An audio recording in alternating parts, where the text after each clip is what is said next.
Today, May 20th, 2010, is the first annual Draw Mohammad Day.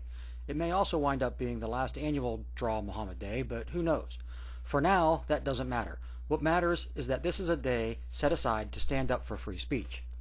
There are those, such as myself, who will draw intentionally offensive images of the Prophet. There are also those, such as myself, who will draw intentionally benign images of the Prophet. And there are those, unlike myself, who will draw respectful images of the Prophet today. As far as I'm concerned, it is and should be up to each individual's conscience. After all, that's what the free part of free speech means. I've heard some make arguments that religion deserves respect on the grounds that it's a person's right to be wrong and to believe things that are not necessarily provable. While I agree with both arguments, I don't see how that equates in a conclusion that this warrants respect. I've also heard the argument made that there are people who hold the Prophet in great regard, and insulting him is the equivalent of their defaming my mother's honor, and since I wouldn't want them to defame my mother, I shouldn't then defame their Prophet. The difference is, of course, my mother didn't sell a bill of goods to a major portion of the world and enforce her lies at the edge of a blade. I no more owe Mohammed my respect than I do this guy, or this one.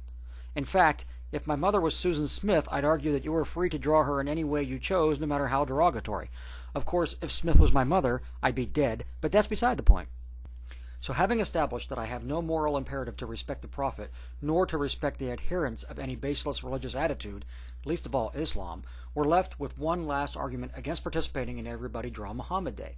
That argument being that it makes me a follower.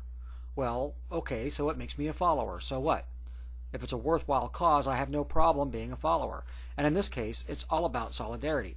When we don't rally behind someone when another is trying to silence him or her, then we have left that person dangling in the wind. That makes us complicit in whatever harm becomes that individual in the future. Those of you who call yourselves Christians should be familiar with that idea.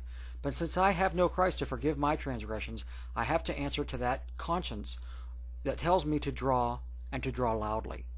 Not because I wish to insult Islam. I no more wish to specifically insult the Muslims than I do the witnesses, the Mormons, the Jews, or the Hindus. No, I wish to insult only the idea that one can demand my silence. You've disturbed my slumber. This I will not abide.